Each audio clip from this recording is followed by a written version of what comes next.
The newly licensed attorney rose from his seat. The prosecution called Mr. Reginald Smythe to the stand. Leaning on a walker with squeaking wheels, a man in his mid-30s staggered to the witness stand. Handing him a Bible, the court clerk demanded, "Please state your full name." Placing his hand on the Bible, the man proclaimed in a sudden squeaky falsetto, like a prepubescent teenager, "I am Reginald Smythe III," emphasizing the last part as if it were some kind of earl's title. "Do you swear to tell the truth? Only the truth and nothing but the truth?" "I do." Reginald squeaked. "Please sit down." Not too gracefully. The man lowered his ass onto the hard chair. The young lawyer cleared his throat before asking his first question. "Now, Mr. Smith, can you tell the court how you sustained your injuries?" "I was visiting Mrs. Tammy Harris when her husband, the defendant, came up to me. He told me to cover my face and my heart. I can see that this is a very emotional memory for you. Take your time," the young lawyer said in a sympathetic voice. After a very theatrical pause and a distressed look cast at the jury, Reginald continued, "Determined to preserve my life, I obeyed and covered my face and heart with my hands. A moment later, I heard and felt a shotgun blast." "And did that shot cause you any damage?" Reginald answered, barely holding back tears. "Yes.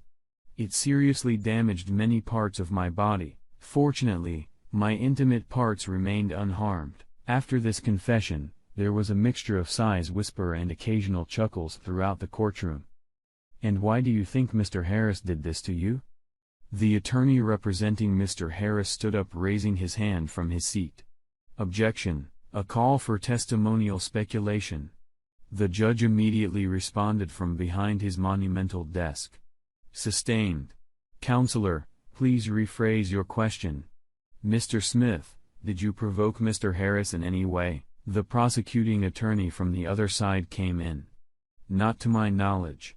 No, Tammy merely explained to her husband how we became lovers." Huzzahs and whistles erupted on the gallery as the victim's boastful statement rang through the room. In addition, she told him that from now on, he would not get any sex from her without my consent. She even invited him to watch us, but not to participate. "And where was Mrs. Tammy Harris when he threatened you?" asked the young prosecutor the next question. "She was lying on the stairs, screaming in pain." "Did you witness what happened to Tammy?" "Well, sort of. With one hand pressed over her heart area and the other covering her face, I heard Mr. Harris order her not to move or he would stuff her cheating ass with duck shot. Those were his words. And a second later, I heard a gunshot. I looked out onto the stairs, and it was clear that he had carried out his threat." "Mrs. Harris survived?" "Yes. Mr. Harris was limited to shooting her in the ass." "And then what happened? Did he turn his attention back to you?" The prosecutor continued his questioning. "Yes, he repeated his words, asking me my choice of living or dying. When I took my hand away from my face to see what had happened to Tammy." "At any point in time, did the defendant seem crazy or behave irrationally?" "No. He kept his cool the entire time," Reginald stated confidently. The prosecuting attorney turned to the judge. "No further questions, Your Honor." Turning around in his imposing black chair to Merrill's team of lawyers, the judge announced, "The witness is yours.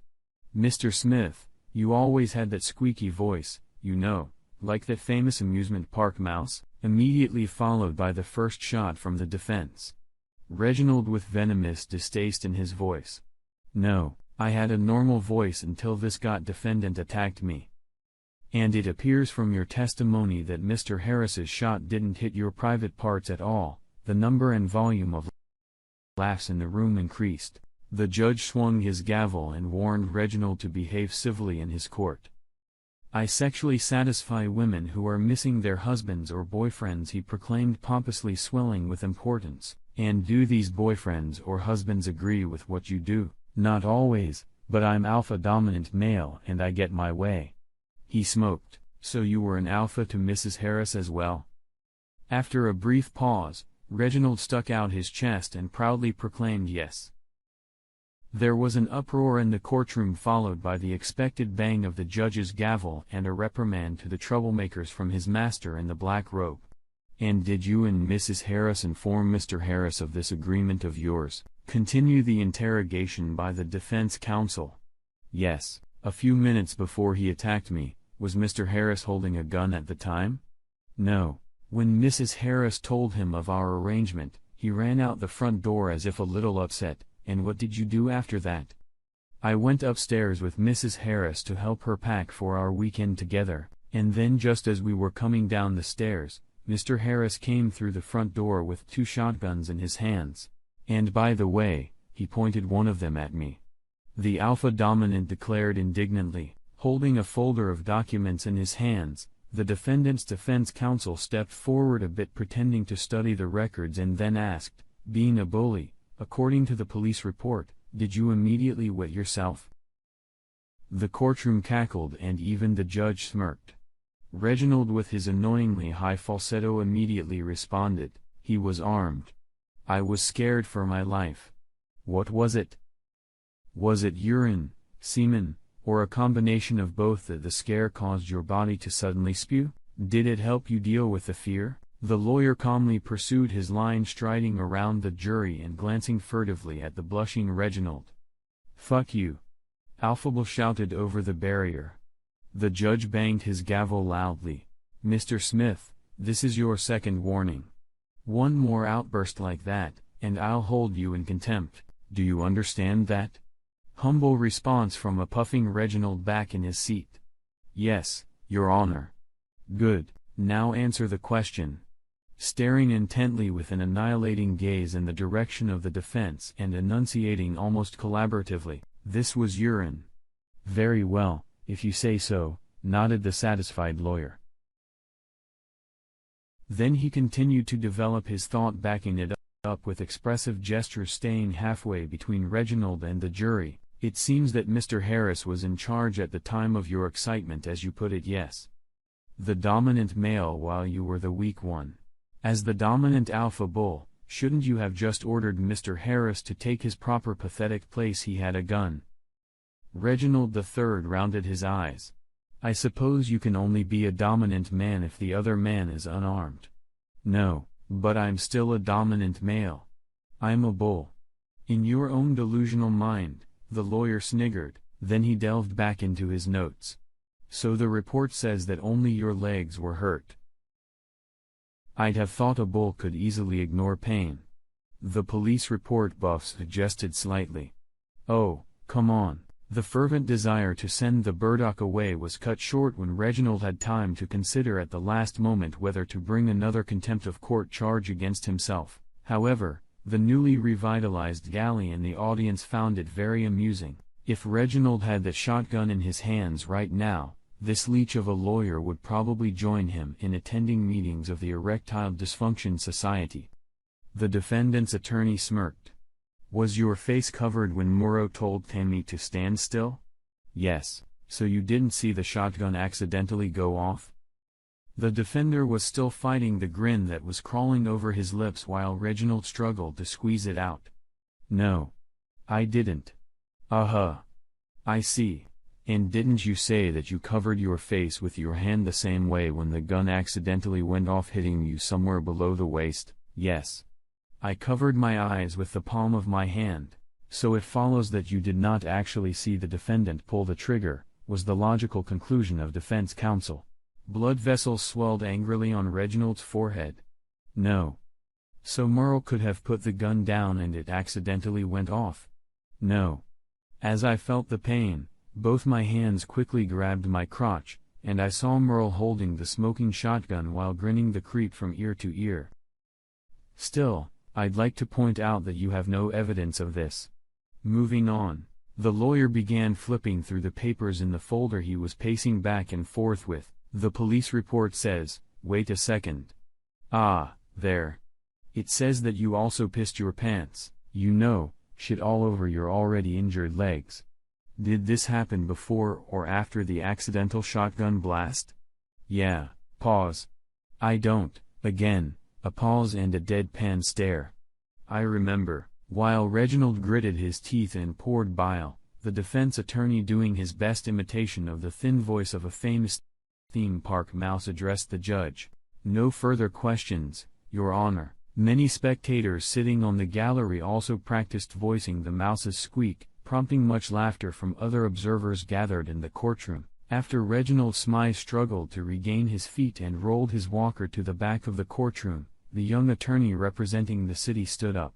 The prosecution wished to call Mrs. Tammy Harris to testify.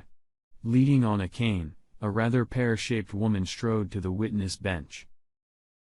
Holding out a Bible to her, the clerk of the court demanded, "State your name, please." Placing her hand on the Bible, the lady said in a soft and sultry voice, "My name is Tammy Harris. Do you swear to tell the truth, the whole truth, and nothing but the truth?" "I do. Please have a seat."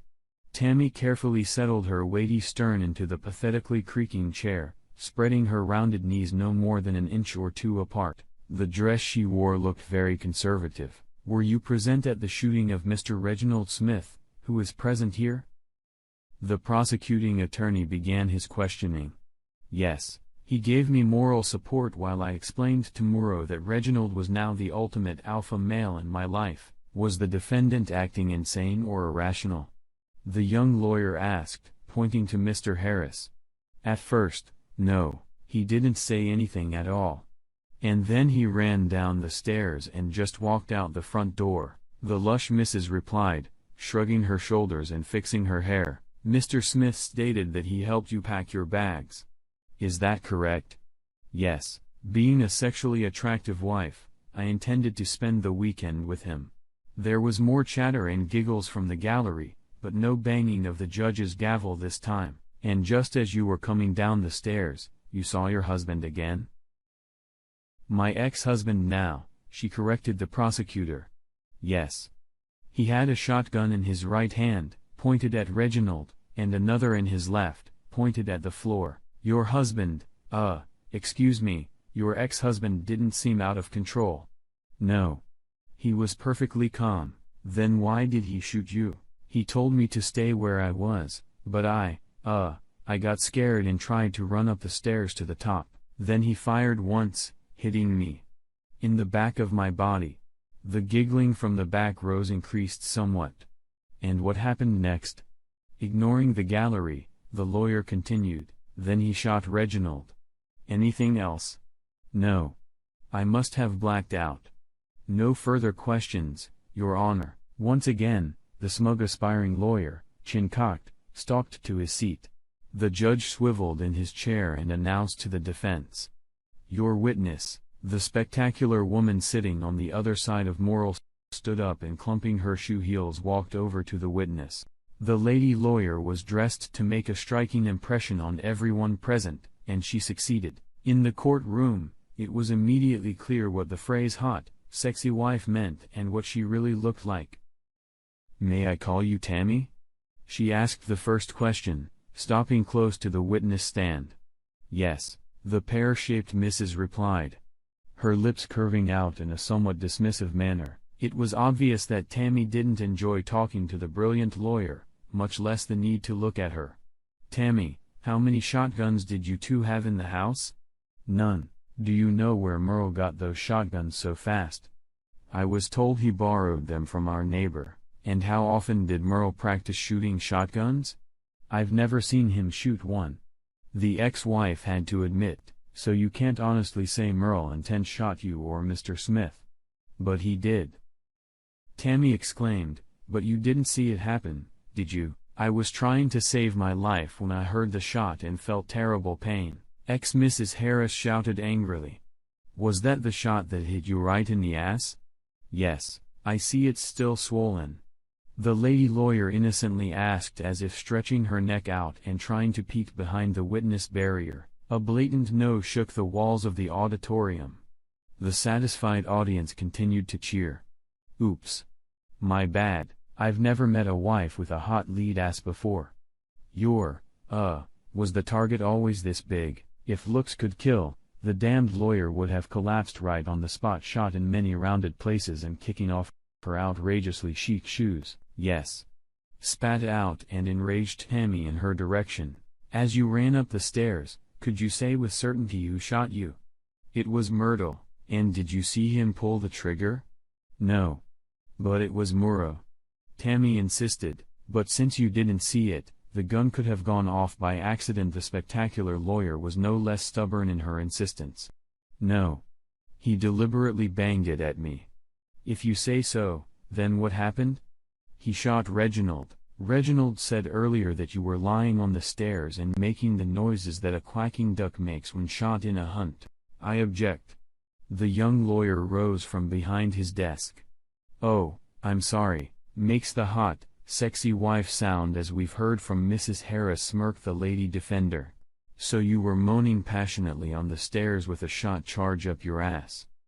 Did you actually see Muro pull the trigger when Reginald got an accidental shot in his? Bold dignity, it wasn't an accident.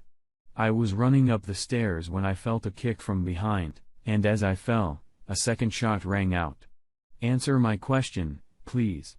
Did you see Muro fire both shots? Again, the compressed lips and that annihilating look. No, the snarky lawyer continued her reasoning, pacing back and forth in front of Tammy's very nose, and nonchalantly waving her papoose. Since Myrtle is not a skilled sniper, you either had to be very close to him, or your ample ass was a very large target for the entire load of duck shot to hit it. The police report on the other hand says that you were almost at the very top of the stairs, so objection. Inappropriate remark. The young prosecutor jumped up and down as if on springs. I withdraw my question, Your Honor, smoked the malicious defense attorney. A seething Tammy was determined to get a voodoo doll so that she could torture the obnoxious bitch as soon as possible. So, Tammy, it sounds like you were trying to drive your husband crazy with all this talk of becoming a cheating girlfriend for another man. Was that your true intention? No. Not at all. I was merely describing the sexual relationship that Reginald and I would have and how it would affect Merle. And you expected him to go along with that plan completely? Bitch raised her eyebrows. Yeah. He always let me have whatever I wanted. The former, Mrs. Harris said condescendingly. So what he did can only be described as crazy, concluded the defense attorney. Objection. Leading question. Sustained. Rephrase your question, counselor. The judge spoke up. How many other times has your husband, Merle, gone crazy and accidentally discharged his weapon? None. Well, it looks like either you misjudged Myrtle or he was crazy. No further questions, Your Honor. Still tapping her heels and swaying her hips slightly, Meryl's spectacular defense attorney sauntered back to her seat. Loud enough for the judge to hear. Tammy muttered. Bitch. Immediately, there was the clang of a gavel and the judge's stern voice rang out.